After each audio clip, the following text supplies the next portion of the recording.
Welcome into the In the Money podcast for KeenelandSelect.com. Tom Leach here along with Jim Goodman, Keeneland's Director of Mutuals and Simulcasting. We're going to take a look at the Rood and Riddle Dowager Stakes, the feature on the Sunday card, as well as the late pick four. And Jim, who'd you like in the 12 furlong Dowager? Well, the hardest thing I had to figure out was how to pronounce the Irish horse because I really liked him last time. Really liked her last time, and she didn't run very well in the Glen Falls, but we figured out last night, my wife and I, it's Caistic, Ceisteach, but it's Caistic. And we got that's the Gaelic pronunciation. It's a place in Ireland, so that's what I'm picking. She didn't run that great in the Glen Falls. She got off to a little bit of a bad break and rushed up in the race, was length and a half out at the half-mile pole, and just kind of ran evenly that way and just didn't have anything. They switched to Van Dyke, a very aggressive rider. I think she'll like the mile and a half. She did run well at Keeneland last year in an allowance race in the spring. So ran behind Recepta, then came back and won 2 straight this summer and moved up and won a grade 3 at Delaware. So I went 6-1, 7-1 maybe. A couple other horses in here are going to get bet really heavily.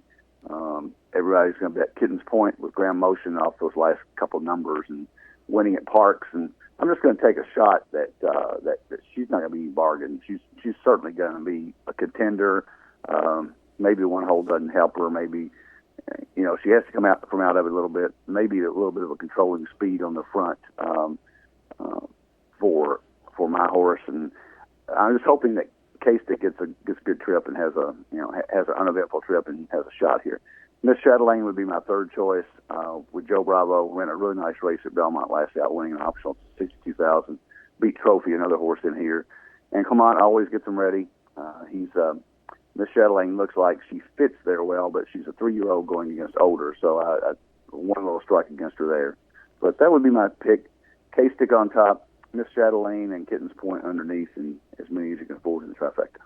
I'm going to try to beat him with Miss Chatelaine, the 3-year-old that starts to improve late in the year. I kind of like to look at those horses, and I think she certainly ran well last time. It's a step up. She hadn't been a mile and a half, but she's certainly bred to love it.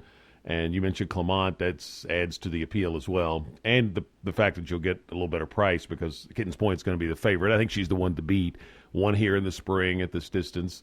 But Miss Chatelaine's going to be the one I'm going to try to upset her with. So I'll use the 9 as my key horse and use an exacta boxes with the 1, 6, and 4. And for the pick 4, I'm just going to use Miss Chatelaine and Kitten's Point in here. I'm just going to use the 2 of them. I'm going to start it out with Queen Pauline in the first leg. It's a 2-year-old race, and the Asmussen 2-year-olds have been running well. This horse has 2 really sharp works at Keeneland. So I'm just going to single Queen Pauline, take a stand there. I'm going to use Tessalina plus the 3 and the 6. You bought hers. I like her and Tessalina a lot. I'm going to use the 6 as well. And then the 2 I mentioned in the feature. And then I want everybody in the last race and hope for a price. So I'm going to try to single on the front end and use everybody on the back of the ticket, the pick 4 on Sunday. How about you? Get a little bit different angle here. I'm going to use 5 horses in the first leg. Maiden special weights are always tough. And the obvious horses are Twirl Girl and Runner Girl, the entry for Joe Sharp, the 1-1A. Pretty Greeley, the 2 I would use for Gary Thomas. Queen Pauline, the horse you mentioned. Arch Baby, the 4. But the one I looked at down here that might sneak in here is Scatnap for Le Peru. And Michael Tomlinson is 36% first-time starters on a very limited number, but he's 4 for 11, so he obviously knows how to get them ready. So I'm going to give Scatnap a shot, and I'm going to use the 9 Beach Walk for Catalano and Hernandez. So 1, 2, 3, 6, 9. The horses you mentioned, I think it's a 2-horse race in the 7th with You Bought Her, the 3, and Casat, the 6.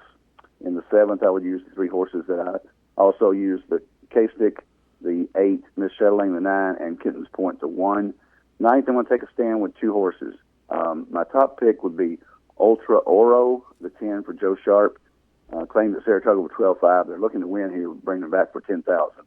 And the other horse that I would throw in there, I started to single Ultra Oro, but I looked at the number 2 horse, Movement Meteor, with Calvin Burrell, and won here on Muddy Track opening weekend. So you got to give him a shot too. So Movement Meteor would be my second choice. So I've got 5 by 2 by 3 by 2. I calculate that right. That is about $30. 12369 with 36 with 189 with 210. So that's how we see the late pick 4 on Sunday. I've got whole card selections as under the expert picks tab under the handicapping section of Keeneland.com, so you can go see those. Jim and I will be back on Wednesday to begin the final week of the fall meet with our daily podcasts. Then, of course, the next week, it's Breeders' Cup week at Keeneland. Best of luck on your wagers for the Sunday card. This is the In the Money podcast for KeenelandSelect.com. I think it's close to that.